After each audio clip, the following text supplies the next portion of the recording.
Capítulo 4 Diário de Tanjiro, Parte 1. O cheiro da floresta, antes uma mistura de pinho, terra e odores de animais, agora carregava para Tanjiro uma camada sutil de perigo. O Monte Sagiri, que se tornara seu campo de treinamento, era um vasto e implacável professor. Já se passaram 6 meses desde que ele havia chegado, exausto e devastado, à casa da senhora idosa, confiando sua irmã Nezuko aos cuidados silenciosos de Urokodaki. 6 meses de dor, suor e uma exaustão que parecia se aninhar em seus ossos. A rotina era implacável, um ciclo interminável de provações.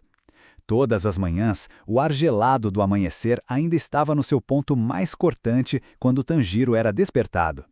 Ele não precisava de um alarme, seu corpo havia se adaptado. Antes mesmo que o sol ousasse espiar no horizonte, ele já estava de pé, vestindo seu kimono de treino e as sandálias gastas.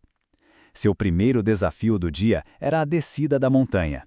Urokodaki, com sua imponente máscara de Tengu cobrindo qualquer expressão, o levava até o topo da encosta mais traiçoeira. A floresta densa se estendia abaixo deles, um labirinto verde escuro e aparentemente intocado, mas que Tanjiro sabia ser uma teia de armadilhas mortais. Rochas que deslizavam, toras de madeira que balançavam em arcos letais, buracos camuflados por folhas e neve e fios finíssimos que disparavam projéteis. Cada armadilha era um lembrete cruel da ausência de misericórdia no mundo dos demônios. Não dependa apenas do seu olfato, Tanjiro. A voz profunda e rouca de Urokodaki ecoava em seus ouvidos, uma lição que ele havia aprendido da maneira mais dolorosa. No início, Tanjiro havia confiado demais em seu nariz, buscando cheiro de cordas novas ou madeira recém-cortada. Mas Urokodaki era astuto. Ele havia camuflado os cheiros com terra, musgo e até mesmo cobrindo as armadilhas com odores mais fortes da floresta, como resina de pinho ou a umidade de folhas em decomposição. Isso forçou Tanjiro a aprimorar seus outros sentidos a níveis sobre-humanos. Seus olhos aprenderam a discernir as mínimas irregularidades no terreno, o brilho sutil do metal ou da madeira nova sob a folhagem. Ele podia agora identificar a forma incomum de um galho caído que na verdade era parte de um mecanismo de desarme. Seus ouvidos captavam o menor sussurro do vento entre os galhos que indicava uma corda esticada, ou o rangido quase inautível da neve que se deslocava de forma não natural sobre uma rocha prestes a rolar. Ele aprendeu a sentir a vibração do ar causada por uma armadilha que se armava, ou a leve mudança no solo que denunciava um buraco. Seus movimentos se tornaram mais ágeis, mais adaptáveis. O corpo de Tanjiro, antes magro e apenas forte pelo trabalho de carvoeiro, estava agora endurecido por músculos definidos. Ele pulava sobre troncos caídos com a leveza de um felino, rolava sobre cordas que chicoteavam o ar e desviava de pedras que passavam a centímetros de sua cabeça. A cada dia, ele ficava mais rápido, mais preciso. Os golpes e arranhões ainda eram frequentes, mas a gravidade deles diminuía. Ele não era mais o garoto desajeitado que caía em todas as armadilhas. Ele estava se tornando um mestre em detectá-las e evadi-las, quase como se pudesse sentir o perigo antes que ele se manifestasse. Após a descida brutal, o desafio era a subida, igualmente exaustiva. Urokodaki sempre o esperava no fundo da montanha, sua máscara impassível e apenas apontava para o topo, exigindo que Tanjiro repetisse a jornada. Você não vai parar até que seu corpo se adapte a essa rotina, ele dizia, sua voz rouca, mas com uma firmeza que não admitia contestação. Uma vez de volta à pequena cabana da senhora idosa, o treinamento continuava sem trégua. Urokodaki dedicava longas horas a ensinar Tanjiro as técnicas de respiração. A respiração correta é a base da força de um caçador de demônios, Urokodaki explicava. Sua voz agora didática, mas ainda exigente. Ele o instruía a respirar profundamente, expandindo seus pulmões ao máximo, absorvendo o máximo de oxigênio possível. Você deve concentrar o ar em cada célula do seu corpo. Isso aumentará sua força física e sua resistência a níveis que você nunca imaginou. Essa era a respiração da concentração total. Era uma técnica exaustiva no início. Tanjiro sentia seus pulmões arderem, sua cabeça girar. Mas Urokodaki era um professor paciente nesse aspecto, corrigindo sua postura, seu ritmo, seu foco. Imagine que o ar é um fluxo de energia que percorre todo o seu corpo, fortalecendo cada músculo, cada osso. Com o tempo, Tanjiro começou a sentir a diferença. A respiração da concentração total permitia que ele corresse por períodos muito mais longos sem fadiga, que seus golpes fossem mais fortes e que ele se recuperasse mais rapidamente de ferimentos leves. Ele podia sentir o calor se espalhando por seus membros, uma energia latente que ele agora podia invocar. O treinamento de espada era outro pilar da rotina. Urokodaki o fazia praticar centenas de golpes básicos todos os dias: o corte vertical, o horizontal, os diagonais, as estocadas, os giros. Ele começava com uma pesada espada de madeira, seu peso forçando Tanjiro a desenvolver força nos braços e no core. A cada balanço, Urokodaki corrigia a forma, a postura, o ângulo. Não balance apenas com os braços, Tanjiro, ele instruía, sua voz firme. Use todo o seu corpo, a força vem de seus pés, passa por suas pernas, pelo seu quadril, pelo seu tronco e explode em seus braços. A espada é uma extensão de você. Tanjiro praticava sobre o sol ou sobre a chuva, seus músculos doloridos, suas mãos cheias de calos. Ele era corrigido incansavelmente. Urokodaki demonstrava os movimentos com uma precisão impecável, apesar de sua constituição robusta, e Tanjiro tentava imitar cada nuance. A cada golpe, Tanjiro visualizava um demônio à sua frente. Ele imaginava a dor de sua família, a determinação em seus próprios olhos.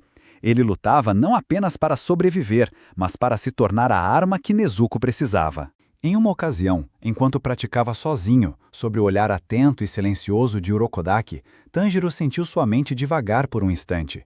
Ele pensou em sua irmã. Como ela estaria? 6 meses de sono. Era preocupante.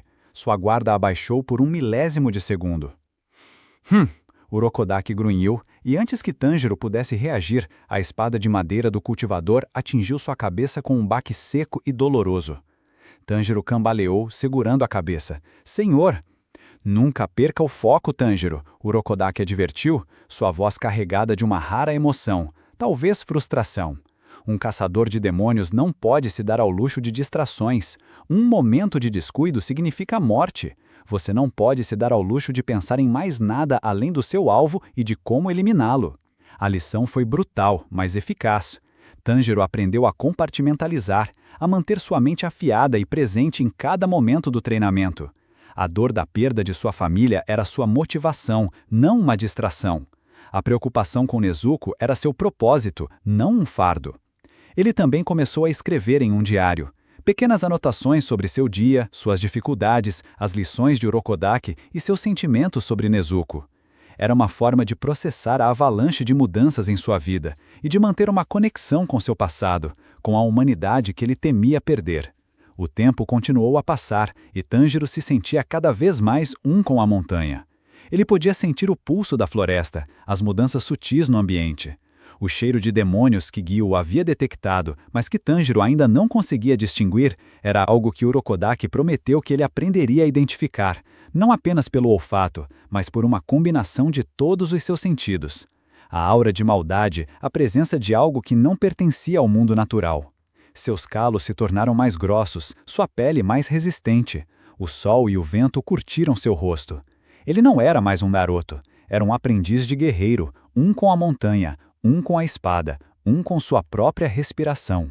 A jornada para a seleção final parecia cada vez mais próxima, mas ele sabia que ainda havia um longo caminho a percorrer. Capítulo 4. Diário de Tanjiro, Parte 1, Parte 2. Os meses haviam se transformado em um ano. Um ano inteiro de treinamento incessante no Monte Sagiri. As estações haviam mudado, a neve rigorosa do inverno dando lugar à primavera, depois ao calor úmido do verão, e agora os primeiros sinais do outono já se faziam sentir, tingindo as folhas das árvores com tons de ouro e ferrugem. Para Tanjiro, no entanto, o tempo era medido não por calendários, mas pelo ritmo de seus próprios batimentos cardíacos, pelo ar que entrava e saía de seus pulmões em uma respiração da concentração total cada vez mais perfeita, e pela dor constante que moldava seu corpo e sua mente. A rotina imposta por Urokodaki, o cultivador de máscara de Tengo, era exaustiva, mas havia se tornado a nova normalidade de Tanjiro. Ele não era mais o jovem carvoeiro que havia chegado aqui. A cada dia, ele se tornava uma versão mais forte, mais rápida e mais resiliente de si mesmo. O treinamento de descida e subida da montanha, repleto de armadilhas, continuava sendo a espinha dorsal de sua rotina matinal. As armadilhas de Urokodaki se tornaram mais sofisticadas à medida que Tanjiro aprimorava seus sentidos. Ele não apenas desviava de rochas e redes, ele sentia a leve vibração do solo antes que uma pedra falsa cedesse. Percebia o cheiro sutil de musgo fora do lugar que denunciava um buraco camuflado. Seus olhos, antes focados em encontrar carvão, agora eram treinados para detectar os padrões mais mínimos de perturbação na natureza, os sinais imperceptíveis de uma cilada. Ele havia aprendido a ler a montanha, a entender sua linguagem de perigo. O corpo de Tanjiro se movia com uma fluidez instintiva, quase como se fosse parte da floresta, esquivando-se e saltando com uma graça brutal. O Urokodaki, sempre presente, mas quase sempre em silêncio, observava cada movimento.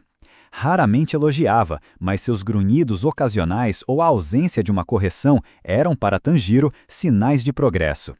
A respiração da concentração total não era mais um exercício forçado, havia se tornado uma segunda natureza. Ele podia mantê-la por longos períodos, mesmo durante atividades intensas. Seus músculos estavam densos e fortes, e a energia que ele podia gerar com cada respiração parecia pulsante sobre sua pele. O treinamento com a espada de madeira era igualmente implacável. Urokodaki o fazia praticar os mesmos golpes básicos, cortes verticais, horizontais, diagonais, estocadas, centenas de vezes, até que os movimentos se gravassem em sua memória muscular. Seu corpo deve memorizar os golpes, Urokodaki insistia. Sua voz rouca, mas com a autoridade de quem sabia. Cada movimento deve ser instintivo, rápido como um raio, preciso como uma agulha. Tanjiro sentia os músculos arderem, suas mãos formigarem de exaustão, mas ele persistia. Ele imaginava cada golpe como um corte decisivo contra um demônio. Ele visualizava a lâmina de sua futura espada Nichirin cortando a carne corrompida dos monstros. Ele não estava apenas balançando uma espada. Ele estava se tornando a espada, uma extensão de sua vontade. A cada dia, sua velocidade aumentava e a força de seus golpes podia ser sentida no ar, no assobio da madeira cortando o vento. Além do treinamento físico, Urokodaki também o instruía sobre o mundo dos demônios. Ele descrevia suas fraquezas, como o sol e as espadas Nichirin, e suas terríveis habilidades, os artes de sangue de demônio. Ele falava sobre os 12 Kizuki, os demônios mais poderosos, e sobre o líder de todos eles, Muzen Kibutsuji, o demônio que havia assassinado sua família e transformado Nezuko. Cada história era um lembrete vívido da crueldade que ele deveria enfrentar. Durante todo esse tempo, Nezuko continuava em seu sono profundo.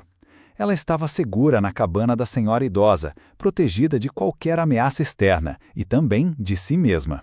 Tanjiro a visitava sempre que podia, falando com ela, contando sobre seu dia, mesmo sabendo que ela não podia responder. Ele tocava sua mão, verificava sua respiração, a mordaça de bambu sempre em sua boca. A senhora idosa, com sua gentileza silenciosa, assegurava a Tanjiro que Nezuko estava bem. Seu sono prolongado era incomum, mas não parecia prejudicial. Era como se o corpo de Nezuko estivesse em hibernação, lutando contra a transformação em seu próprio ritmo. Tanjiro continuava a escrever em seu diário. Essas anotações eram um refúgio, um espaço onde ele podia despejar seus pensamentos mais íntimos, suas dúvidas, seus medos e suas esperanças. Hoje, Urokodaki-san me fez descer a montanha 10 vezes. Meus músculos estão em brasa, mas consegui evitar a armadilha do poço escondido. Sinto que estou ficando mais rápido. Será que Nezuko vai acordar logo?